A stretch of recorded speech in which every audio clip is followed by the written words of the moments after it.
सरकार में जिस तरह से जो गैंगवार चल रहा है, वो गैंगवार का और एक प्रदर्शन आज देखने को मिला है।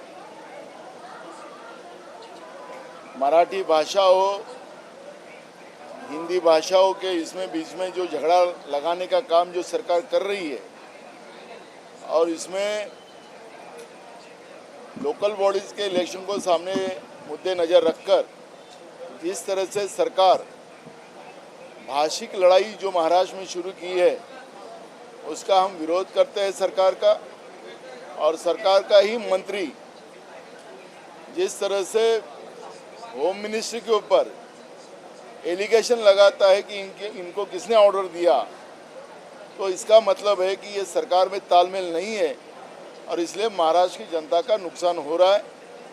कल हम हाउस में इस विषय को उठाएंगे और सरकार को जवाब पूछेंगे। सरकार ने इसका जवाब देना चाहिए। इस तरह से महाराष्ट्र की बदनामी करने का काम भाषावाद के ऊपर जो चल रही है, वो कदापि महाराष्ट्र की जनता को और कांग्रेस को मान्य नहीं है। अभी भी हमला हुआ है, प्रताप सरनाईक जी की कार पे हमला हुआ है। देखो, जिस तरह से नारे लग रहे थे वहाँ पर 50 को के सब ओके, तो पब्लिक में इनके बारे में गुस्सा क्या है वो भी वहाँ पर आपको देखने मिला है। और इसलिए लोगों में जो गुस्सा और भाषा के आधार पर जो राज्य में तनाव पैदा करने में जो सरकार की भूमिका रही है, उसी का परिणाम है कि वहाँ पे लोगों ने, सिर्फ एक दल के लोगों ने नहीं, जनता ने पथराव मंत्री के गाड़ी पे किया है। और इसलिए जनता में, महाराष्ट्र की जनता में गुस्सा आपको देखने मिल रहा है। मुख्य न्यायाधीश का सत्कार सम्मान हुआ यहाँ पर। आप लोगों ने कुछ अपनी मन की बात रखी क्या? क्योंकि यहाँ पे देख रहे हैं कि लीडर अपोजिशन में जो है वो नहीं है, हालांकि उनके कार्य क्षेत्र में नहीं आता, लेकिन कुछ बातचीत हो पाई है क्या? हमने उनको निवेदन दिया है कि महाराष्ट्र की विधानसभा का कामकाज जिस तरह से चल रहा है, सरकार आके अभी पूरे 6-7 महीने हो गए, अभी तक अपोजिशन लीडर बनाया नहीं गया। असंवैधानिक काम ये सरकार में चल रहा है। उसके बारे में हमने लिखित लेटर हमने चीफ जस्टिस जी को हमने दिया है। और दूसरा, शेड्यूल 10 का रिजल्ट जो गए सरकार में शुरू हुआ था, अभी नई सरकार आने के बाद भी शेड्यूल 10 का जो निर्णय नहीं लगा है, एक तरह का जो एक संवैधानिक जो प्रॉब्लम खड़ा हो चुका है, उसको तुरंत रिलीज़ किया जाए, ये भी विनती करने का एक लेटर हमने उनको दिया है। और जल्द ही चीफ जस्टिस ऑफ इंडिया इस विषय का ऊपर कुछ हमने वो निर्णय लेंगे, हमने उनका ध्यान आकर्षित किया है।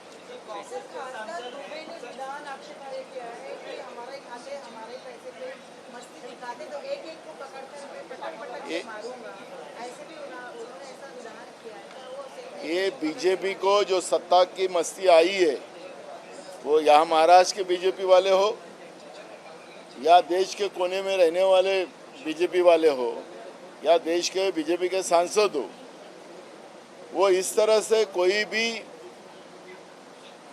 भाषा के वाद के आधार पर पटक पटक के मारने की बात अगर करते हैं, तो उनको संविधान ही मान्य नहीं है। और ऐसे भाजपा के सांसद को तुरंत, अगर बीजेपी संविधान मानती है, तो तुरंत बीजेपी ने उसको उसके पद से मुक्त करना चाहिए। ये मांग हम लोग करते हैं।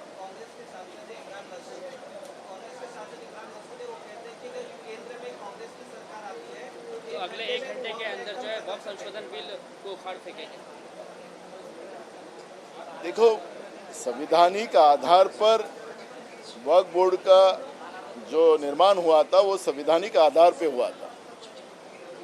लेकिन जिस तरह से प्रधानमंत्री नरेंद्र मोदी जी और अमित शाह देश के गृह मंत्री जो वक्तव्य करते हैं, बीजेपी जिस तरह से वक्तव्य करती है कि ये देश के मुस्लिम जो है, ये मुस्लिम देश के नागरिक नहीं है, उनके कोई हिस्सेदारी नहीं है, हमारी सरकार आई तो हम पूरा हिंदुत्व ला लेंगे, इस तरह का वक्तव्य देश के प्रधानमंत्री जब करते हैं तो स्वाभाविक है कि सांसद जो कांग्रेस के थे उनने कहा कि हम संवैधानिक आधार पर वक्फ बिल को हम लोग जो लाया गया है उनको अधिकार से उनको मुस्लिम लोगों का अधिकार मुक्त करने का जो बिल आया है उसको हम सुधार करेंगे, यही बात उन्होंने कही है और सच कही है कि संवैधानिक आधार पे वो करेंगे। सर, मीरारों के ऊपर में मराठी भाषा के ऊपर में जो मोर्चा निकाला गया, ऐसे में उनको परमिशन नहीं थी, फिर भी मराठी मोर्चा निकाला गया।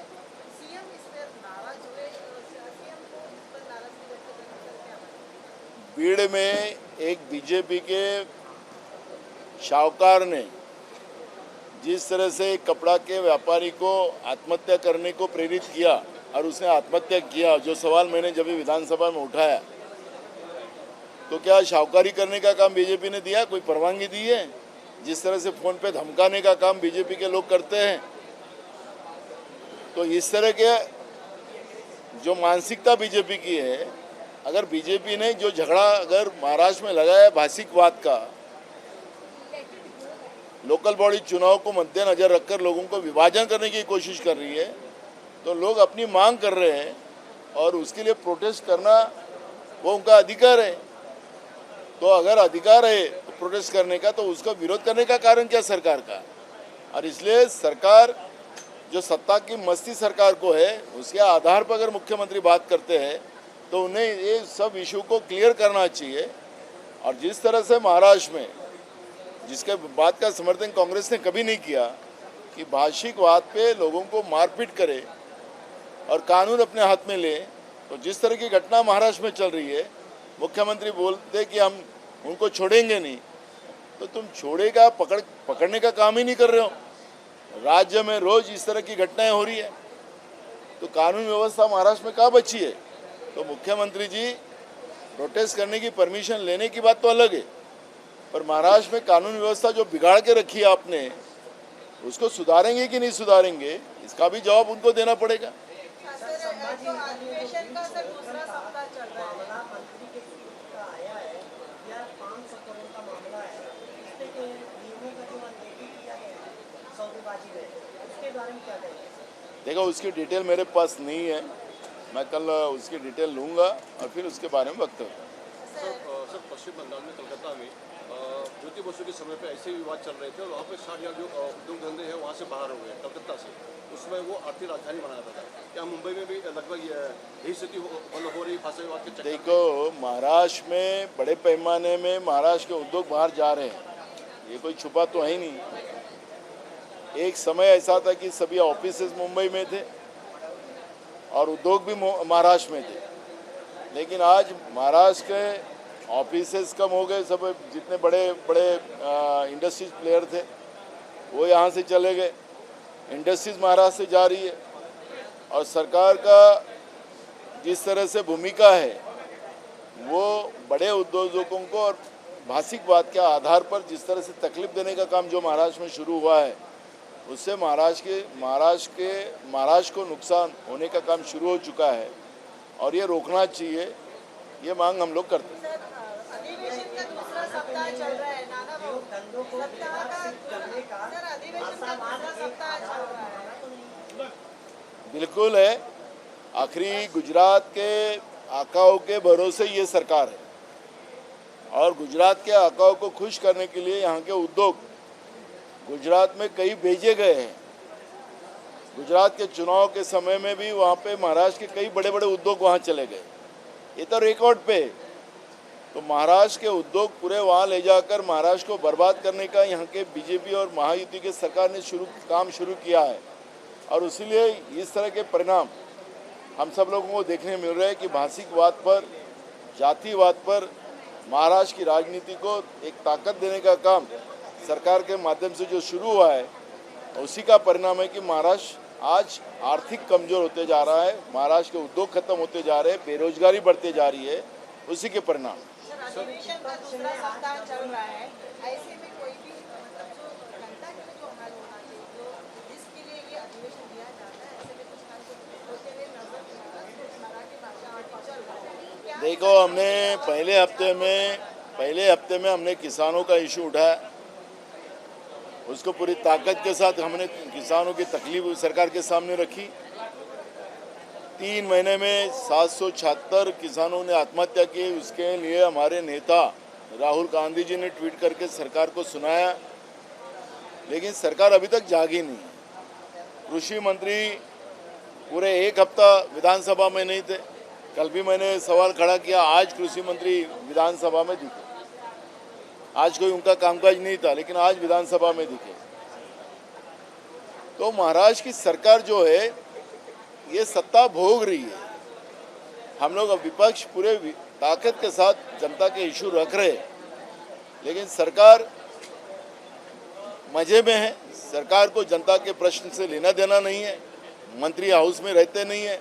कल भी मैंने सरकार के कामकाज के ऊपर और मैंने मुद्दा उठाया। सरकार बैकफुट पे आई, इवन विधानसभा के अध्यक्ष भी बैकफुट पे आ गए। तो जिस तरह से ये सरकार काम कर रही है, महाराष्ट्र की जो प्रतिमा थी, विधानसभा के कामकाज की भूमिका पूरे देश में थी, वो अब मट्टी पलित करने का काम यहाँ पे शुरू हो चुका है। और इसलिए ये जो जनहित का न्याय मंदिर जो है महाराष्ट्र विधानसभा, इसको बीजेपी ने अपना अड्डा बना के रखी है लूटने का। मंत्रालय को लूटने का उन्हें अड्डा बना लिया, और उसी का परिणाम है कि महाराष्ट्र में सबसे ज्यादा आत्महत्या बढ़ती जा रही है। एबीपी माझा, उघडा डोळे बघा नीट।